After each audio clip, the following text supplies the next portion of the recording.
Content warning. This series discusses the murder of a woman in her home.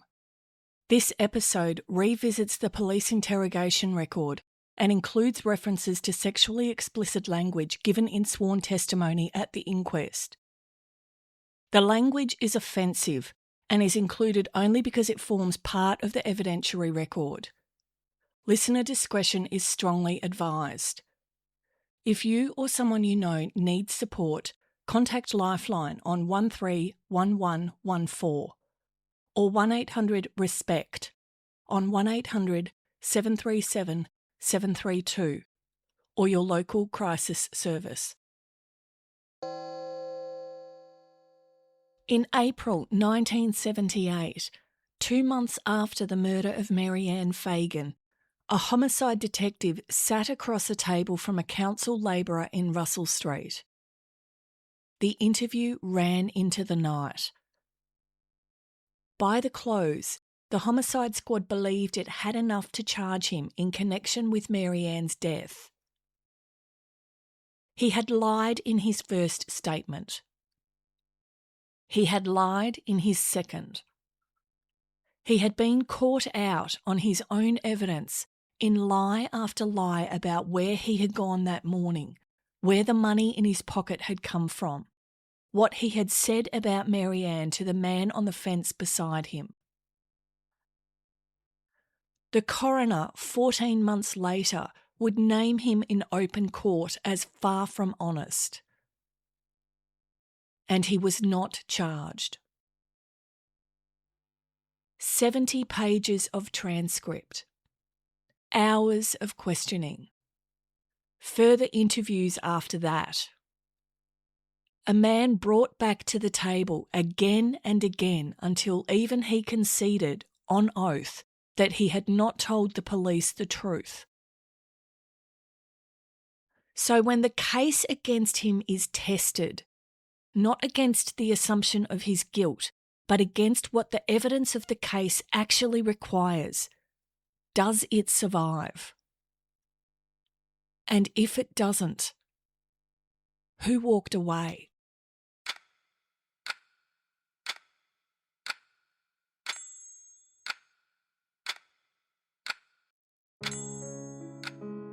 Part 5. Mary Anne Fagan. This case has constraints. Across this series, we have built them piece by piece from the primary record. The conditions any explanation of Mary Anne's murder has to satisfy if it is going to hold up. The killer entered the house without forcing entry. The only broken pane of glass was the one Mary Anne's children smashed that afternoon to get inside. The door was opened from within. The killer was in the company of a woman who was halfway through dyeing her hair. Dye paste was still in her hair when her children found her. The toothbrush used to apply it was still on the bathroom vanity.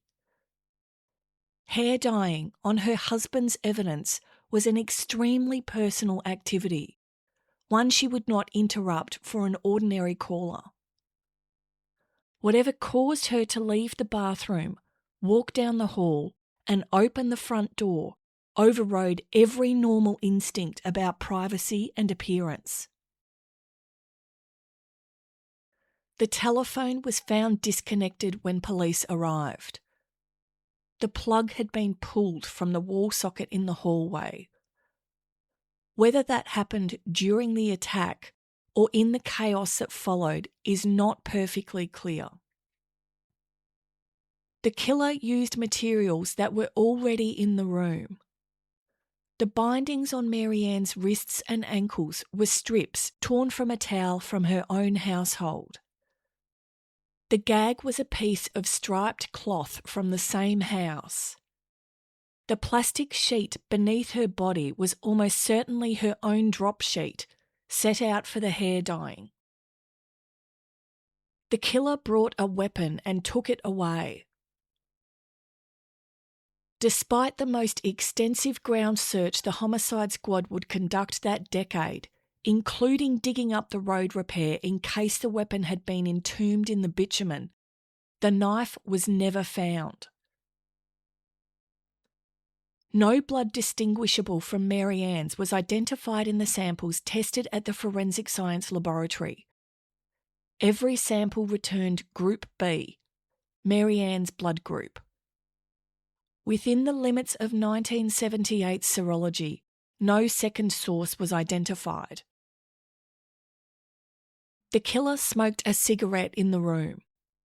On the mantelpiece, near the bed, a butt was found burnt to the filter, the ash column still intact. It was not a Peter Stuyvesant, Mary Anne's brand. The detective senior sergeant on the scene that evening described it at inquest as more likely a Winfield. A cigarette burnt to the filter takes between 5 and 7 minutes. Someone stood in that room for the duration of a full cigarette. The killer took Mary Anne's red handbag, containing approximately $180 in cash drawn from her bank account the day before, an eternity ring, 2 cigarette lighters, religious medals, bank passbook, checkbook, and keys. The bag was never recovered, but rings on her hands and a wristwatch on her left wrist were left untouched. The killer left through the front door. A man was seen walking out of the front gate at approximately 10 minutes past midday. He paused. He looked back at the house. He looked both ways along Dandenong Road. He walked west at an unhurried pace toward Glenferrie Road. 35 minutes later, a second independent witness, approximately 1.5 kilometres further west, saw a man running across Dandenong Road from the Central Plantation, signalling for a lift. The man would say, when asked where he was going, anywhere. He would get out short of Williams Road and disappear. The man wore a service uniform. The first witness, a former Navy man, identified it as the New Style RAF summer dress. The second witness, asked at inquest about a Royal Australian Air Force belt, said it looked very familiar. Neither witness has been contradicted on the central elements of the sighting. Neither has, in 48 years, been credibly explained away. Neither man has ever been identified. These are the conditions any explanation of Mary Anne's murder has to meet. Not every condition does the same work. Here we take the 2 threads the investigation pursued, the council labourer and the man at the gate, and test each against those conditions. We then acknowledge that a third possibility, in the strict sense, has never been formally closed, and test that possibility against the same conditions. We start with the man on whom the investigation spent 70 pages of interrogation. His name is James. By the close of the interrogation on the 20th of April 1978, the Homicide Squad believed it had a case. Across that day and into the night, on his own evidence and the evidence of others, James had been caught out in concealment after concealment. That he had spoken to Mary Anne that morning when he had first said he had not. That he had walked into her open driveway when he had first said that he had stood at the curb. That he had left the worksite for 45 minutes during the period the investigation came to treat as the murder window. That he had sat on a fence facing her house and made explicit comments set out earlier in the series. comments his de facto wife, on oath, had never heard him make. That he had returned to the worksite with cash he could not consistently account for, cycling through 4 different stories about its origin across hours of questioning.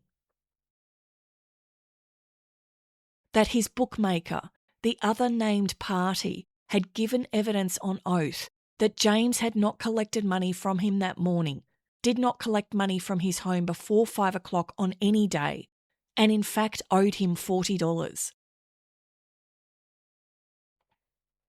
That, on cross-examination at inquest, when it was put to him that he had not told the police the truth, he had said, yes. The note found in the working file, statements true, subsequent statements, had not told the police the truth, had been written about him, and he himself had now confirmed it. The coroner, 14 months later, would say so in open court. The newspaper headline the next morning would carry it into the public record.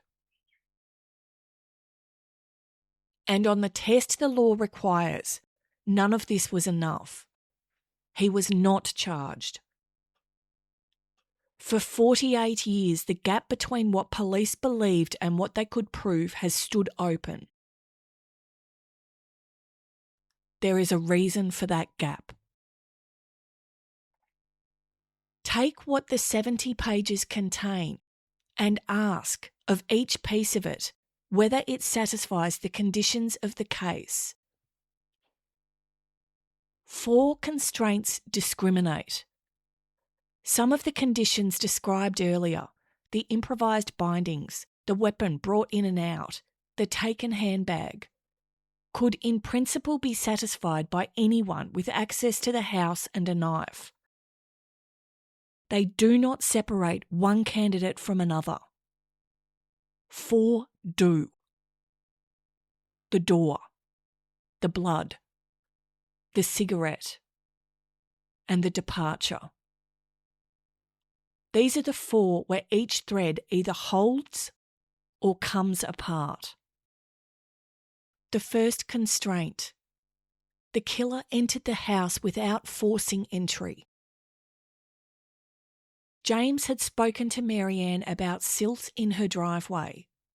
He had walked with her into her open garage area.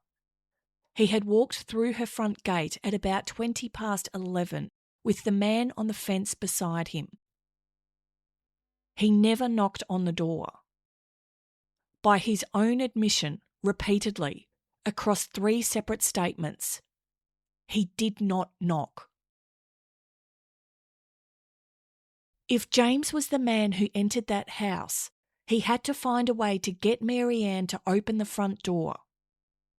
A woman who, while polite, did not know him, and who was halfway through a private hair dyeing process her husband described as one she would not interrupt for anybody.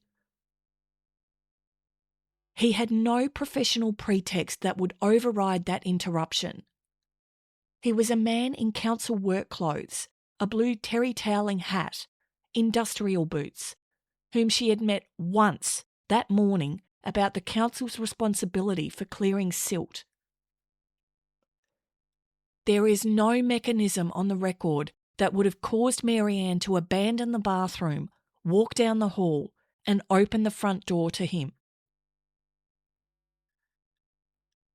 The pathologist who reconstructed the crime gave the most feasible version this way. Mary Anne was in the bathroom dyeing her hair when the killer first encountered her. She was made to walk from the bathroom to the front bedroom, undress, and lie down on the bed. That reconstruction depends on something the same pathologist conceded. Mary Anne would not have admitted an ordinary visitor in the middle of dyeing her hair. The process required precise timing. Her husband described it as private. The pathologist agreed it was unlikely she would have admitted someone she knew socially in that state. Either way, the door had to open. Either it was already unlocked, which her husband said was not her practice, or Mary Anne admitted the person despite the die. If she had admitted him, the reason had to override the timing. A council labourer with a private quote she had not asked for did not override that timing.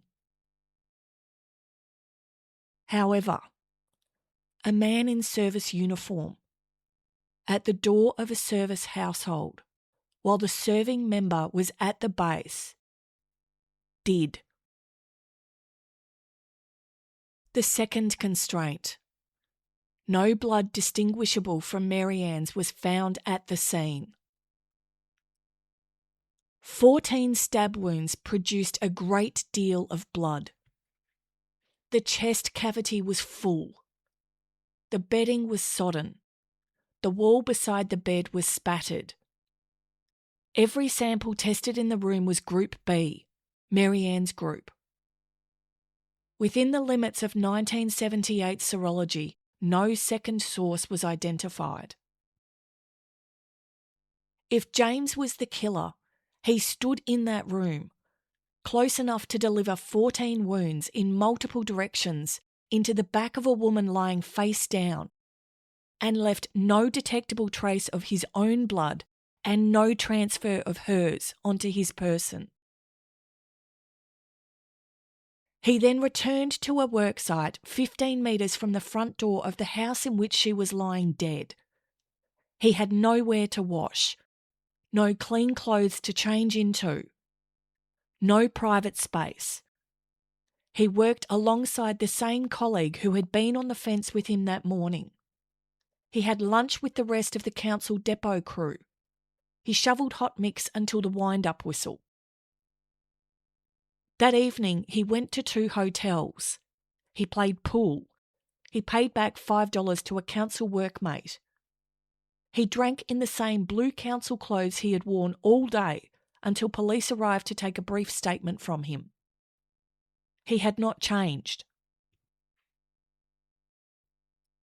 The colleague on the fence, a man with 22 years on the council who had worked alongside James all morning, lunched with him, drunk with him at the Armadale Hotel that evening, and being questioned by police in his presence, noticed nothing different about the way James looked, smelled, or behaved when he came back to the corner.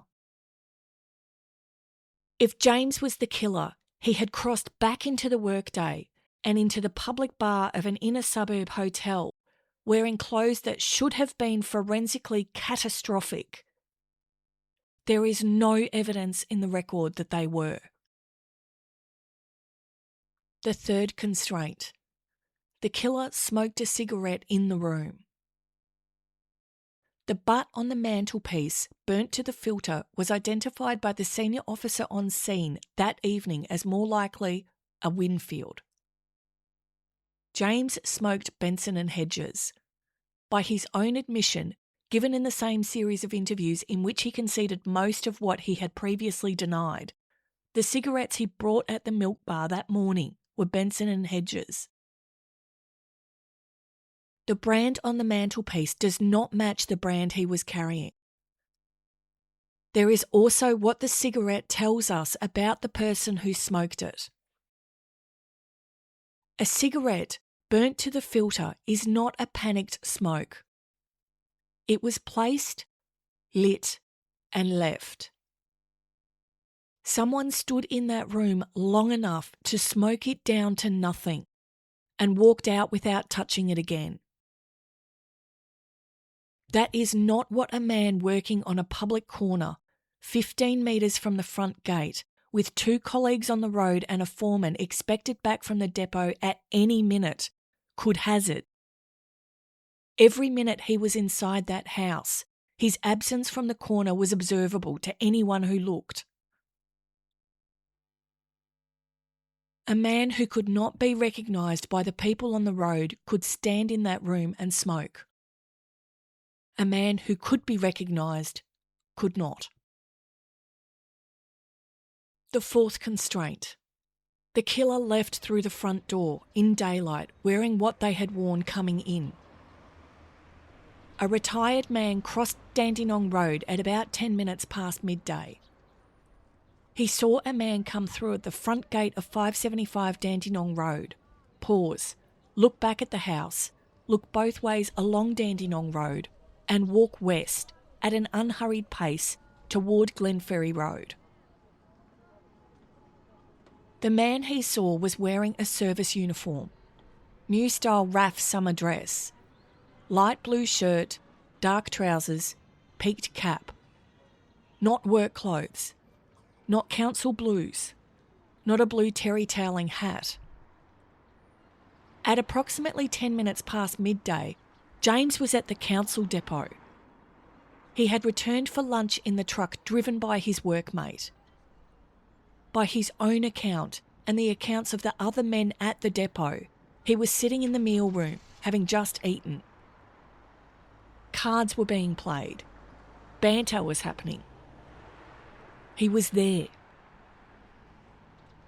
He was not at the gate of 575 Dandenong Road. He was not in RAF uniform. He was not walking west. There is no version of the timeline in which James can be both the man on the fence outside Mary Anne's house at 20 past 11 and the man at the council depot at midday and the man walking out of her front gate in service uniform at 10 minutes past 12. The man at the gate is somebody else. There are other, smaller threads. The bitumen flecks on the singlet. The forensic science laboratory officer, asked at inquest, said the dark substance that had come off the deceased singlets appeared and behaved like bitumen.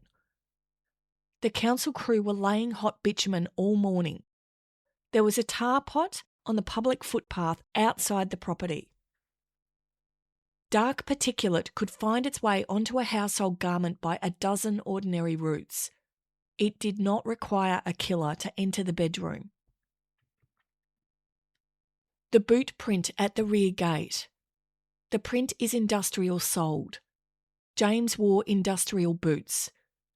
He had also, on his own evidence, walked down that driveway with Mary Anne mid-morning to look at the silt and walked down it a second time with the foreman. The print could have been left by him on either occasion. It could also have been left by another man wearing industrial soled work boots, and the council crew on that corner was 3 men, not 1.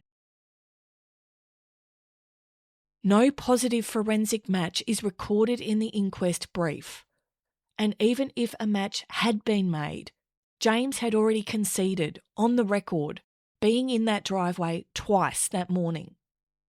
A print of his boot in that location was not, on the case as it stood, evidence of anything he had not already admitted.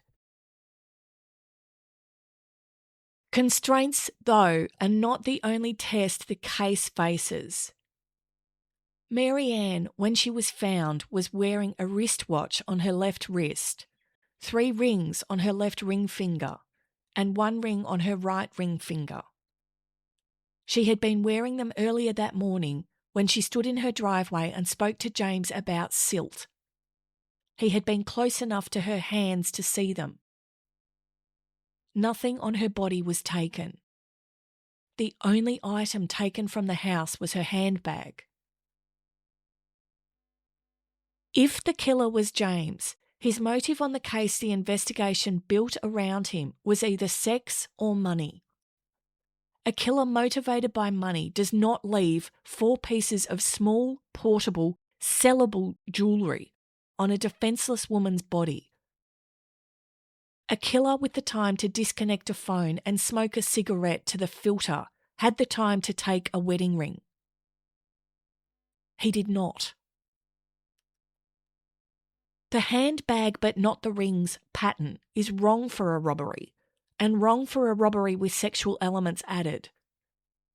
A killer who came for what was in the bag had no reason to leave what was on her hands. A killer who came for what was on the hands had no reason to take the bag. A simpler reading fits both observations. The handbag was not taken for what was inside it. The handbag was taken because it could not stay. In the course of the attack, in the bindings, the stabbing, the moving of the body, contact between the killer and the handbag is possible.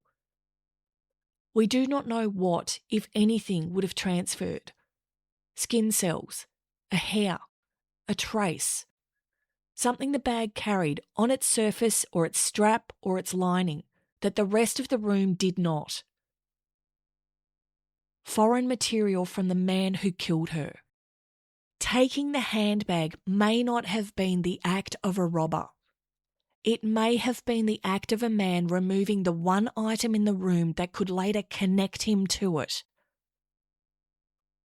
The cash, the eternity ring, the bank passbook, the keys. Incidental. Possibly even useful as misdirection toward a robbery narrative the police would treat seriously enough to follow. That reading helps explain, in one move, both the absence of any identifiable foreign trace from the killer in the room and the absence of any clear motive in the case against James. He did not come for the bag. He left with the bag because by then, the bag carried him. The knife was the same problem on a smaller scale. It was long enough and sharp enough to deliver 14 wounds, several of which penetrated the back wall of the lung and the wall of the left ventricle. It was not improvised. The kitchen knives at 575 Dandenong Road were checked. Collins Fagan stated that, to his knowledge, none were missing. The killer had brought a knife to the house and taken it away. If James was the killer, he had to have carried that knife to the corner of Bailey Avenue and Dandenong Road that morning, in council blues, without his colleagues seeing it. He had to have kept it concealed through the morning's work. He had to have taken it into the house and out of the house. He had to have carried it back across a public corner, into a council truck, into a depot meal room, through the afternoon's bitumen work, and disposed of it at some point that day or that evening in a way that left no record. His de facto wife, asked at inquest whether he ever carried a knife, gave evidence that she had never seen him with one. The single time she had given him a knife to take to work, a fruit knife, to cut a tomato at lunch, he had returned the same day. The handbag is the same problem at scale. It cannot be folded into a pocket. It cannot be slid under a council shirt. It cannot be carried across a public corner past 3 colleagues without being noticed. The handbag has never been recovered. It is not at any of the places James demonstrably went that day. A man in council blues, working a public road in summer, had no obvious way to remove a handbag from the scene unseen. A man whose hands could carry something without it looking out of place did.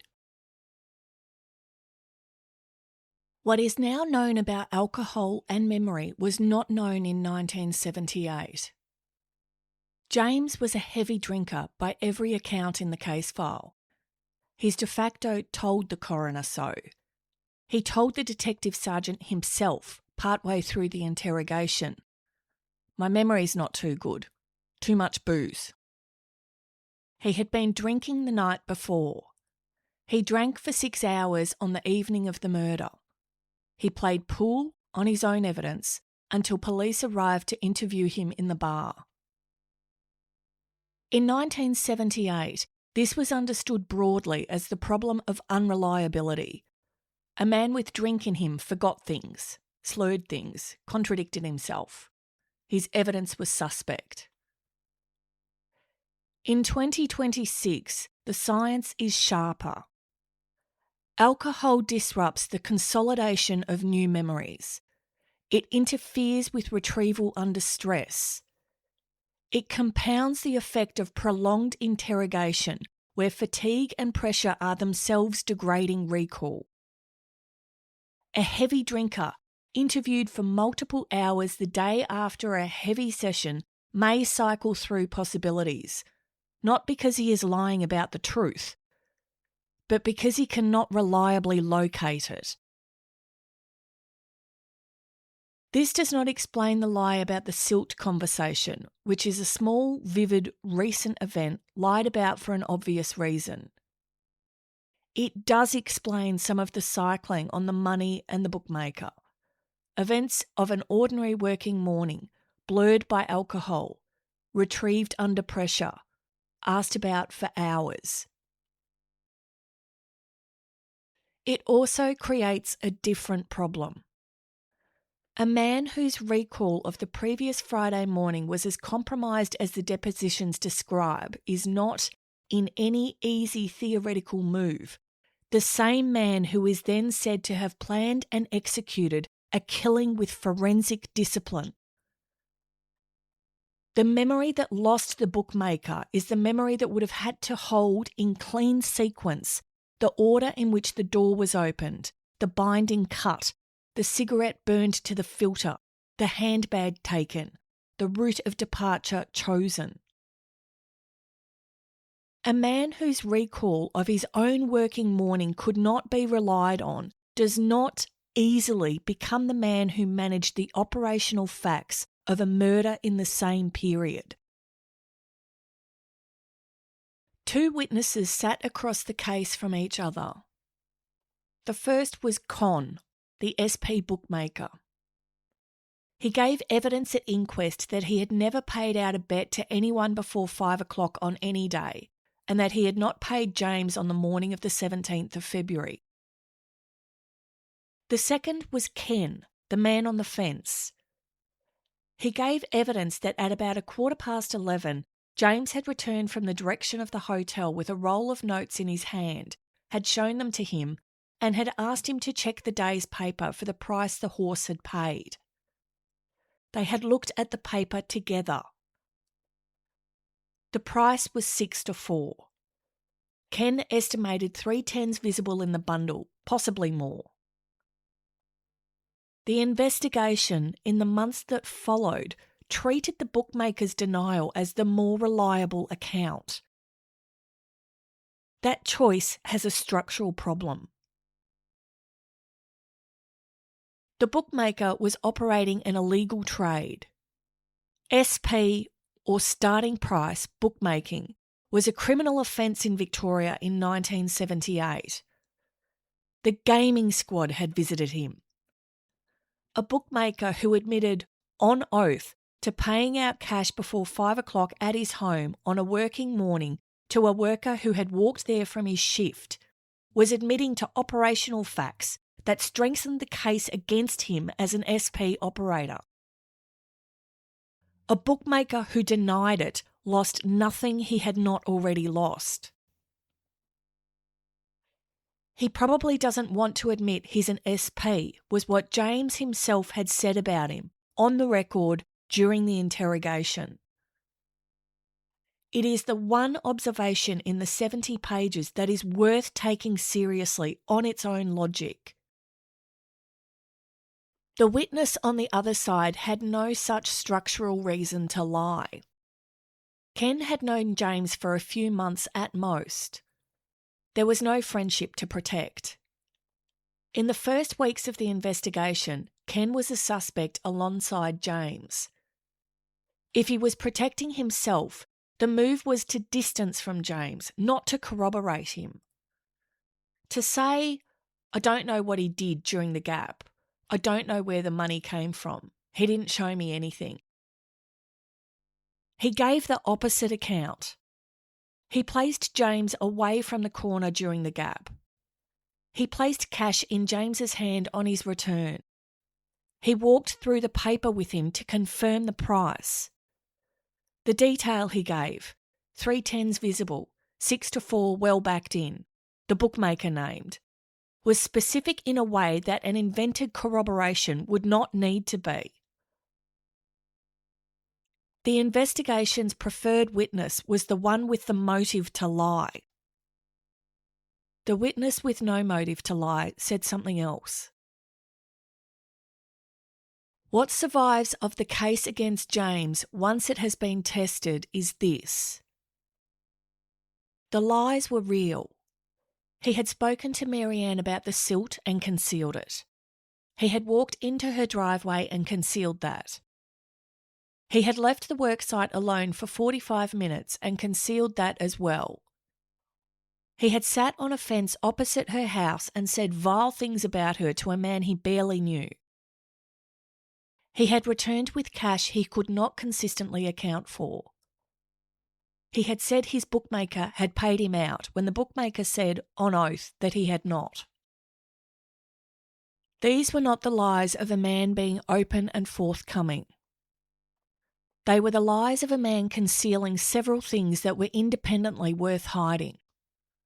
Illegal starting price gambling, unauthorised absence from a council worksite, a private quote mentioned to nobody that would have given him a pretext to return to the Fagan property on his own time, a graphic, sexually explicit conversation about a woman he had spoken to that morning,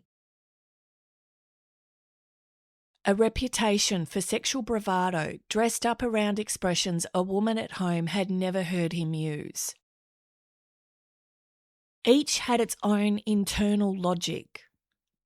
Each on its own explained the concealment of that thing without needing to involve a murder.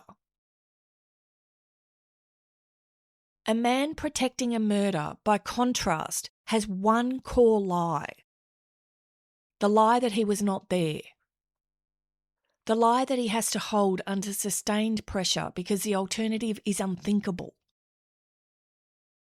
James's lies were not that. They were a tangle of small, shameful secrets, each separately defensible, none of them load-bearing for the question of murder. They collapsed in the order pressure was applied to them, and they collapsed quickly, which is also not the pattern of a single great lie. Step back from the lies for a moment and look at the man behind them. The bet he collected on the morning of the 17th was illegal. SP bookmaking was a gaming squad offence. Collecting a payout on council time was an additional offence against his employer. If James wanted to keep one thing quiet that morning, the bet was it. He told Ken. He showed Ken the cash and asked him to check the starting price in the paper. He named the bookmaker. He named the hotel. By the time the detective sergeant sat across from him in April, half of working Armidale knew James had been to Cons on Friday morning. This is not a man who could hold a small secret for half a day. And we are asked to believe he held the largest possible secret from the 17th of February 1978 until his death in the 1990s. That he sat through, by his count, 16 or 17 hours of questioning, watched the bookie story collapse, watched the money story cycle 4 times, watched the sexual conversation drag out of him line by line, and held behind all of it, in perfect silence, the one secret that mattered. A man whose nature was to talk, who talked his way into every problem he was in that day, who could not stop talking even when talking was costing him. That man does not, on the 17th of February 1978, walk out of a forensically silent crime scene and never speak of it again. The lies came apart. The murder did not attach to them. And every test of the case against him collapses in the same direction. none of them places him in the room. A council worker who had spoken to Mary Anne that morning had been treated for 2 months and through the inquest the following year as the likely killer. Across the same period, in the institutional view that took over the investigation in April 1978, the man at the gate had been almost certainly the husband on a different day. The investigation had followed the thread the constraints could not carry. Now turn that around. Take the man at the gate and put him through the same constraints. The first constraint. The killer entered the house without forcing entry. A man in RAF uniform at the front door of a group captain's house while the group captain was away overnight at base is not the same as a man in work clothes at the same door. Mary Anne was a service wife. She had been a service wife for 17 years. Her husband was the commanding officer of the No. 1 Stores Depot at Tottenham. He had stayed overnight at the base. He had, the night before, attended a function at the sergeant's mess. If a man came to the door of that house in service uniform while she was halfway through dyeing her hair, the meaning of that man at the door was not social. It was institutional.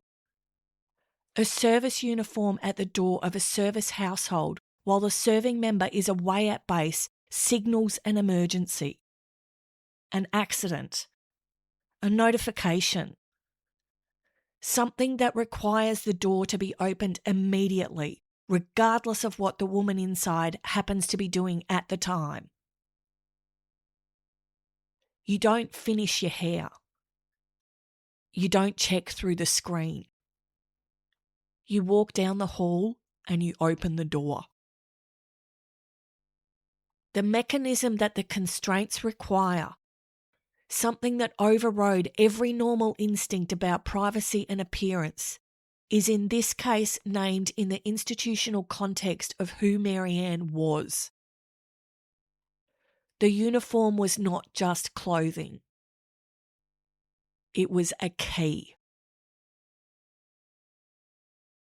What happens next on this reading is not a confrontation. It is a conversation. The man on the doorstep tells Mary Anne in some form that something has happened to her husband at the base. She is listening. She is not yet aware of any threat. She walks back from the door into the hallway, into the house.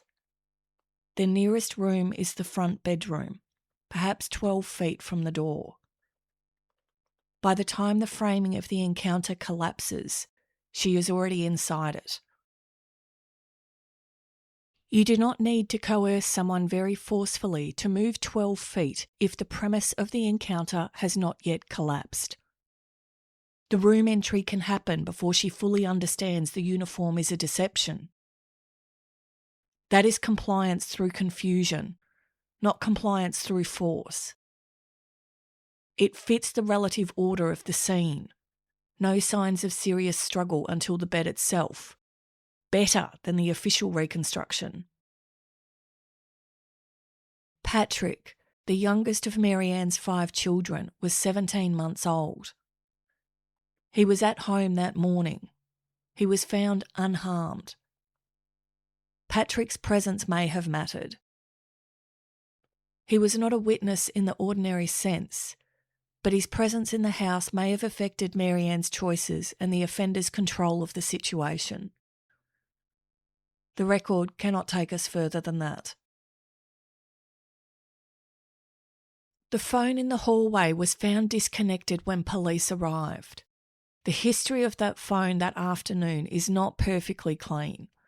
Anthony, the eldest son, spoke to his father from the house after the children found Mary Anne on a line that was working, and the disconnection may have happened at the killer's hands or in the chaos that followed. The evidence does not let us be certain. What can be said is this. If the uniform meant what it appeared to mean, then the failure of the connection may not have been external at all. It may have sat inside the system itself. If the man at the door had just told a service wife that something has happened to her husband, the next thing that wife is going to do after he has come inside is ring the base. Not for confirmation, for detail, to find out what has happened, to know what to do next. One call to the Tottenham switchboard and the deception collapses. Collins is alive. Collins is in his office. Collins as well. No notification has been issued. The man in the house is fraudulent. A killer wearing that uniform had reason to pull the phone before the call could be made. A council labourer at the door did not. If the disconnection was the killer's act, it is consistent with the deception.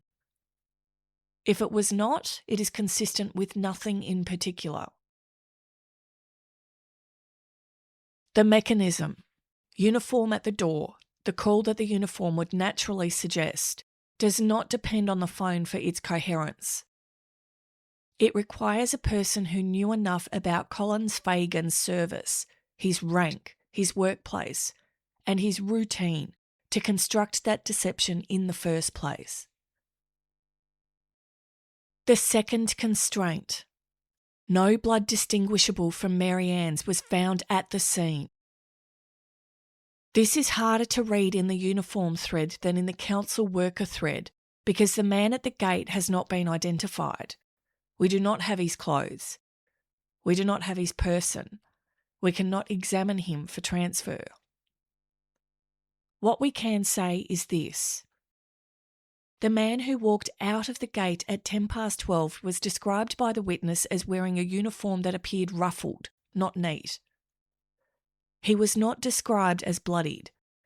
He was not described as soaked.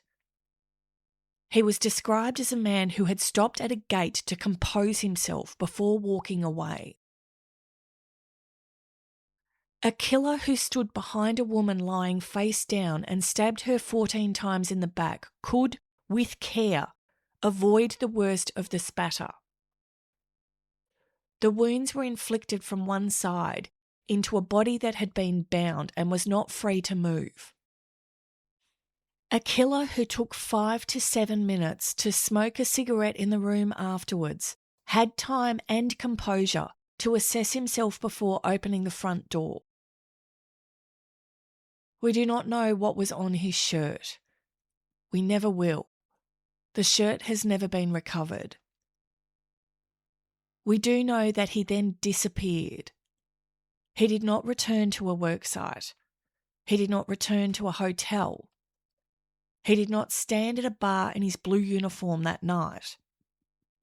He hitched a lift, said anywhere, refused to converse, got out short of Williams Road, and was never seen again. A man who could disappear had the option to dispose of clothing that could not be disposed of by a man who had to go back to work. That option is structural.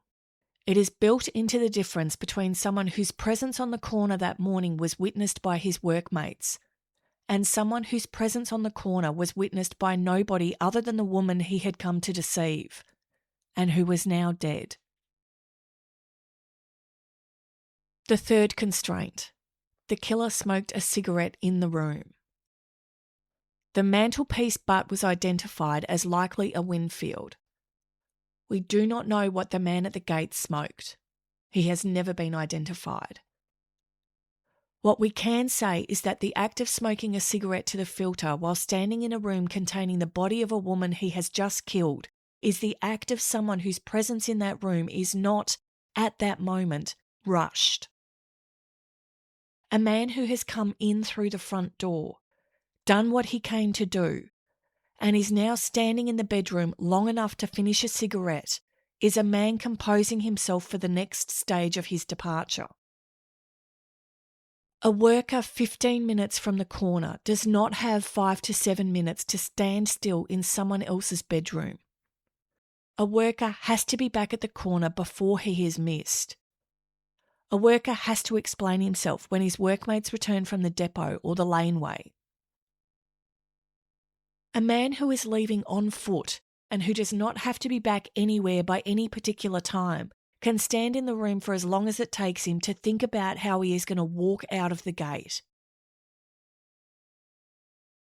The disciplined departure that the witness described, the pause at the gate, the look back, the look both ways, the unhurried walk west, is consistent with the disciplined cigarette inside the room.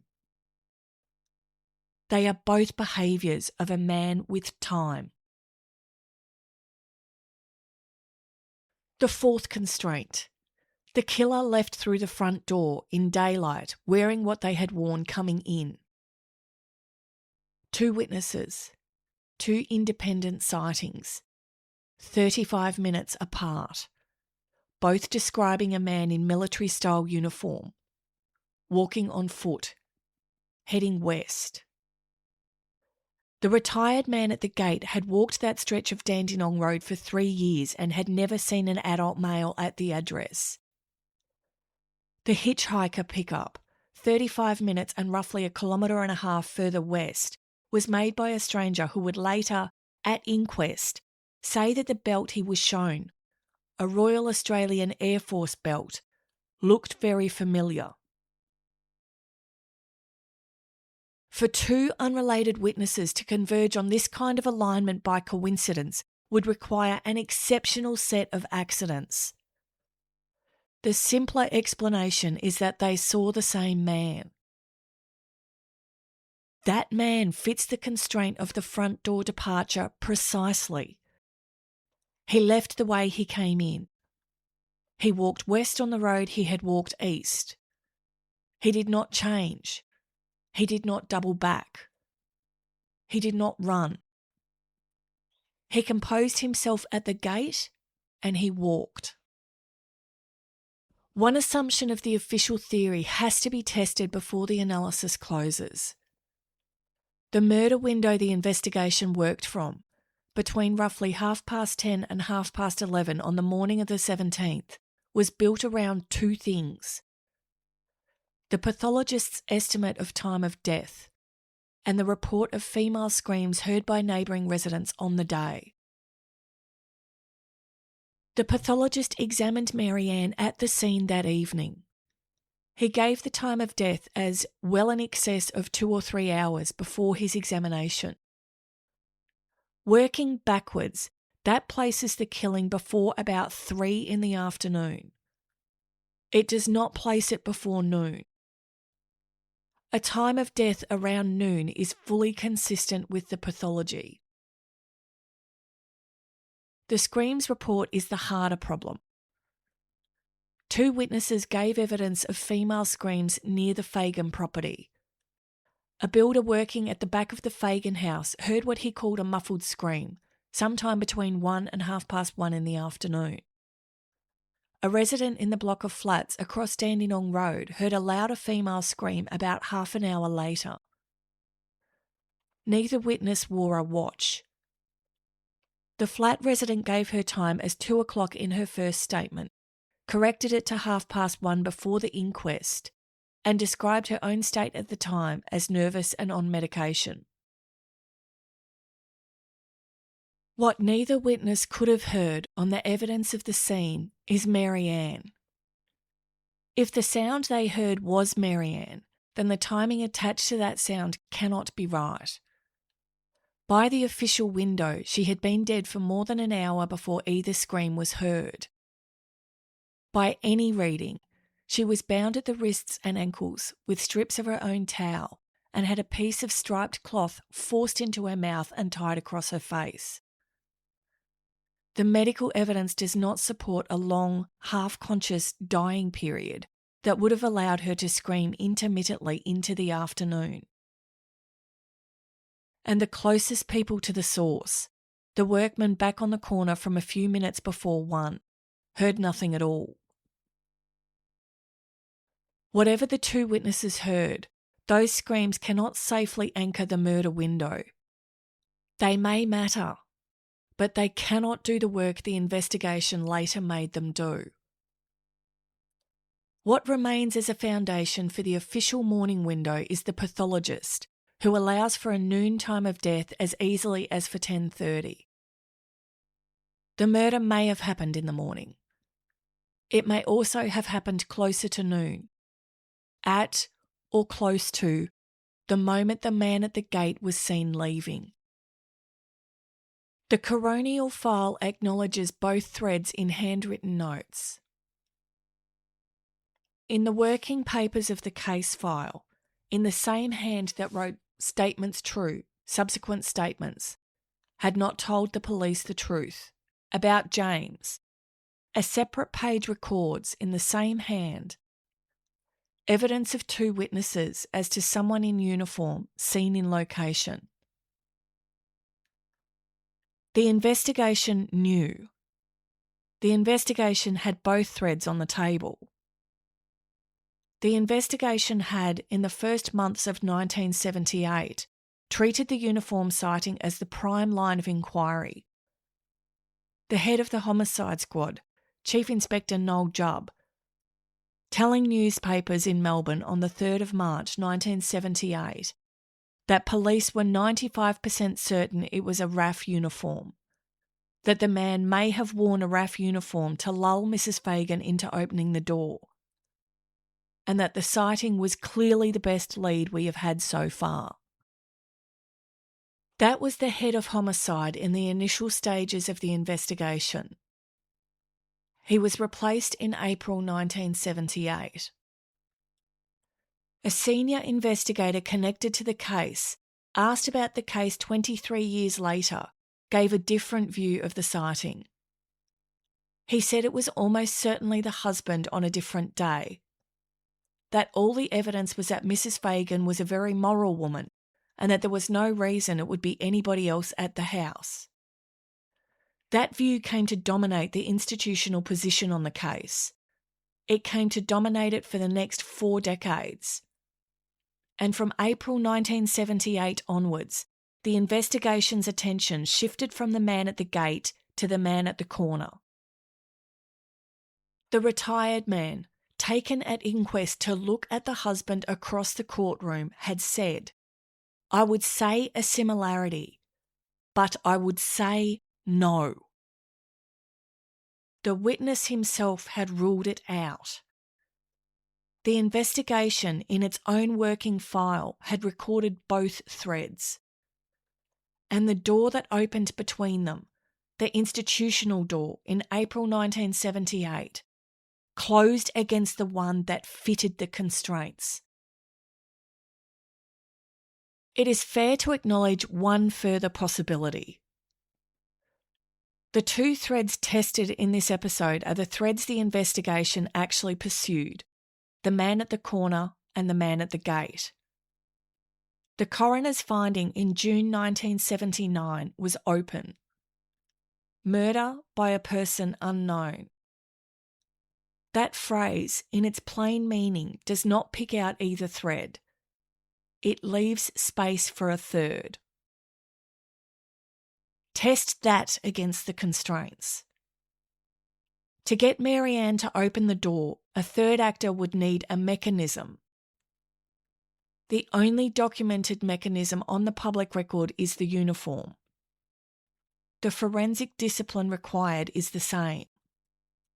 The departure pattern, observed by 2 independent witnesses on Dandenong Road, has to be explained. If a third actor departed by some other route at some other time in different clothing, then either the man the 2 witnesses saw was unconnected to the murder, or 2 people were on the property in the same window without crossing paths, and only one of them was seen leaving.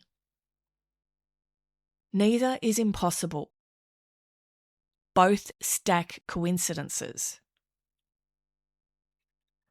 A third possibility remains on the table because the coroner's finding leaves it on the table.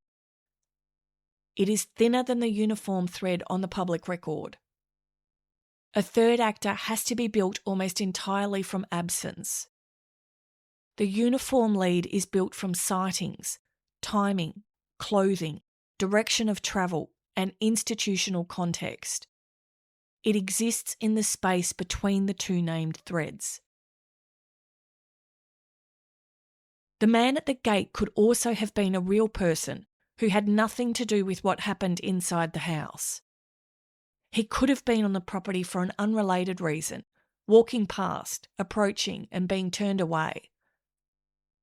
This is structurally possible. It requires only that we accept a coincidence. A service uniform at the door of a service household, on a working morning, on the day of the murder, observed independently by two witnesses, the first of whom watched him pause at the gate, look back at the house, look both ways along Dandenong Road, and walk west.